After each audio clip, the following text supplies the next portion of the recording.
Nako po, ito maganda kong pag-usapan po at diskusyonan po mga kabida po. Mantakin nyo mga kabida, nakuha po ng isa kong judge diyan po sa impeachment trial po ni Sara Duterte mga kabida. Nasabihan ng isa kong witness na stupido Okay? Ito po yung ginawa po mga kabida ni Senator Raffy Tulfo. Alright? Tinawag po niya na stupido mga kabida si Gina Acosta, isa ho sa mga witnesses po ng prosecution po. Kaya tuloy, ang inabot po niya, batikos, mula mismo sa mga netizens. Kasi hindi ho asal yun, makabida ng isang huwes. Sa isang courtroom, makabida po. Eto, pakinggan muna natin, ito hong ginawa po ni Raffy Tulfo, makabida, kay Gina Acosta. At saka pagkatapos niyan, magre-react tayo. Potential activities, Your Honor, on the grounds. Siya po ang inatasan na mag-implement. Siya ang implementor po, Your Honor. So for me, in this case, you're stupid in the name of blind loyalty.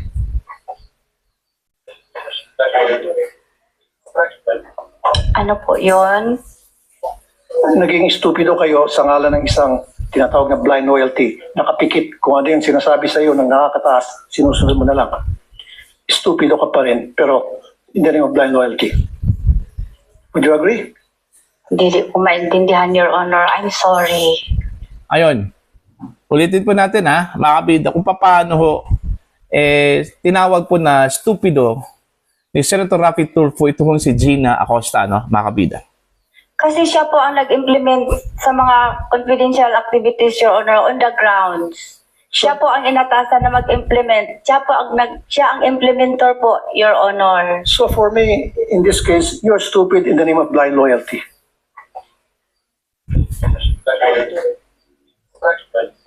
Ano po yun?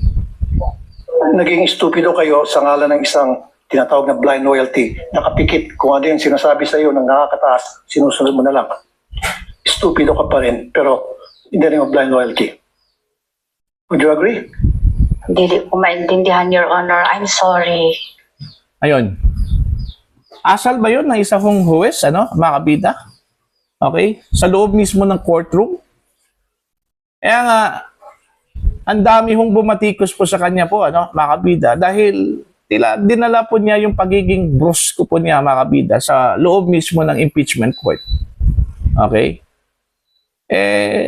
Baka naman po nakalimutan po ni Senator Raffy Tulfo, hindi na po siya komentarista po, mga kabida. Isa po siyang senador. Okay? Kagalang-galang na senador, mga kabida, po. At hindi lang po yan senador, Hindi lang po simpleng senador. Senator Judge, mga kabida, huwes, sa impeachment trial po, ni Vice President Sara Duterte, po. Ganyan yung asal na kanyang ipapakita po, sa loob mismo ng courtroom. Laban ho sa walang kalaban-laban na witness, mga kabida po. Now, ano po yung komento po, mga kabida ni Sas Rugando Sasot? Okay, dito ho sa ginawa po ni Senator Raffy Tulfo, Ito yung kanyang sinabi po, sa post ng Ang Balita ngayon, po. No actual judge will call a witness stupid. Totoo po yun. Okay? Walang huwes o sino man pong huwes, mga kabida, na magsalita po ng hindi ho maganda laban ho sa isa hong witness sa loob ng courtroom. Binatikos ng kilalang political commentator na si Sas Rugando Sasot ang pagbanggit ni Senator Judge Raffy Tulfo ng salitang stupid kay dating OVP Special Disbursing Officer Gina Acosta sa impeachment trial ni Vice President Sara Duterte. Okay? Ito yung kanya kong sinabi po, mga kabida. No actual judge will call a witness stupid. Ayan, ani Sasot. Nauna rito, sinabi ni Tulfo kay Acosta, for me, in this case, you are stupid in the name of blind loyalty. Matapos questionin ang kanyang pag-asa sa impormasyon na ibinigay ng dating OVP security official na si Colonel Raymond Lachica. Ang puna ni Sasot ay nakatuon sa asal na inaasahan sa isang senator judge maaring maging mahigpit sa pagtatanong, ngunit hindi umano dapat nauwi sa personal na pag-insulto sa testigo. Totoo po yun. Ano? Personal na insulto yun eh. Kumbaga, iniinsulto na po ni Senator Judge Rafi Tulfo itong testigo na si Gina Acosta. Ano po? At wala ko siyang karapatan na insultihin yun, mga kabida. Di ba? Senator Judge at that, ganun po yun ang kanyang asal, mga kabida, po. Oh. So, lumabas lang po talaga, mga kabida, na kumbaga walang galang, yung si Senator Rafi Tulfo sa witness. Actually, siya lang po yung ganyan eh. Yung may ganyang asal, mga kabida, po. Oh. Sila dalawa na magkapatid, ganun. Para bang itinuturing po nila ang impeachment court, mga kabida, na parang announces booth, na kapag mayroong hindi ho nila nagugustuhan, na salita mula sa kanilang interviewee, ganun yung kanilang ginagawa po, mga kabida, po. Honorable, senador yan. Kaya nga tinawag na honorable eh. Dapat magpakita ko sila na magandang asal po, mga kabida, po. Okay? So yun, anong tingin ho ninyo dito sa ginawa ho ni Senator Rafi Tulfo, mga kabida, kay Gina Acosta, po? Porque hindi ho niya nagustuhan, hindi po niya nag-gets yung gusto ho niyang sagot mula mismo kay Acosta, ganun na lang po ang sasabihin po niya. Tatawagin po niya, mga kabida, na stupido, Okay? Ito hong si Acosta, di ba? Hindi naman po maganda yung asal na yun, mga kabida. Do you think, puntos po yun, para ho kay Senator Rafi Tulfo, mga kabida, yung kanya hong ginawa? Do you think, natuwa ang mga tao na nakinig at nanood ho sa impeachment trial ni Sara Duterte, Kahit siguro yung mga anti-Duterte forces po, mga kabida. Okay? Hindi ho nila nagustuhan yung kanyang salitang ginamit po, mga kabida. Mantakin nyo, stupido. Tapos, babae pa yung kanyang sinabihan po, mga kabida, po. Oh. Dapat, ito kong si Rafi Tulfo, magdahan-dahan din. Kasi unang-una po, mga kabida, iba na po yung kanyang posisyon ngayon.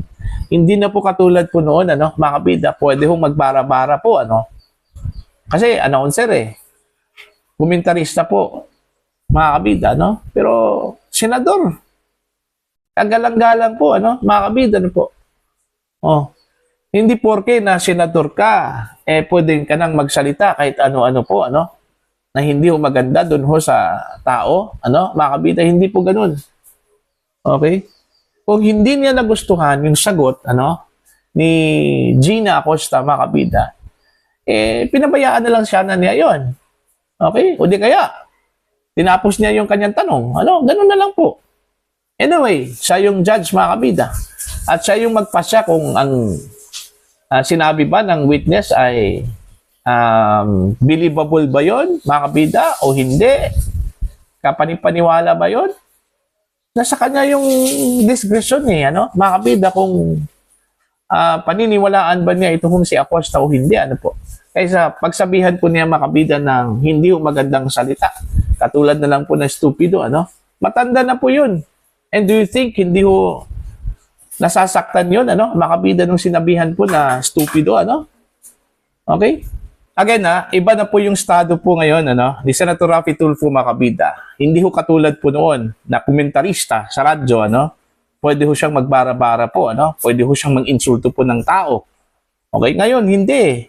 Senador na po siya ngayon, mga kabida. At saka pangalawa, walang sino man pong senador o senator judge, dyan po sa loob mismo ng impeachment trial court, na meron hong lisensya na mang-insulto po ng isang witness. Okay? Hindi nga ginawa yan ng ilang mga senator judges dyan, mga kabida, dahil nirespeto po nila bawat witness po, na ipresenta po dyan sa loob mismo ng courtroom, mga kabida. Tapos, ganyan ho si Senator Rafi Tulfo, sana respetuhin din ni Senator Rafi Tulfo, yung karapatan po ng witness, Again, kung hindi man po niya nakuha yung sagot sana na dapat isagot ng witness, mga kabida, tumigil po siya doon. Okay? tumigil na lang po siya sa pagtatanong, ano po, mga kabida. Anyway, again, siya po yung judge. At sa kanya po yung discretion po, mga kabida, no? Kung paniniwalaan ba niya yung sagot ng mga witnesses o hindi, ano? Diba? Oh. Anyway, siya yung magdidesisyon eh. Kung yung sagot o mga sagot ng mga witnesses ay kapanipaniwala ba, ano? Mga kabida, ano po? Alright? Kaysa mang-insulto po siya ng tao, ano? Mga kabida. So, anong epekto po doon? Diba, hindi ho maganda, negative po para sa kanya, no? Mga kabida. Tingnan yung mga comments. Halos batikos po, no? Against Senator Raffy Tulfo, ano? Mga kabida, ano po. Dahil hindi po talaga maganda eh, yung kanyang ginawa, no? Mga kabida. Wala pong sinong matinong tao po, ano? Mga kabida, na nasiyahan po sa kanyang ginawa. Diba? Oh, see? So para po sa inyo, ano po ang inyong opinion at pananaw ho, ano, dito sa ginawa po ni Senator Raffy Tulfo? Okay? Naaayon, naaangkop ba yun, ano, sa isang senador, ano, mga kabida? Okay? Dapat ba niyang insultuhin ang isang testigo sa loob mismo ng impeachment trial courtroom? Okay? Please comment down. Sa mga hindi pa po subscribe po sa channel, please subscribe, just click the subscribe button, click the notification bell, click all para updated pa kayo mga kabida sa aking mga uploads. Maraming salamat po sa inyo lahat.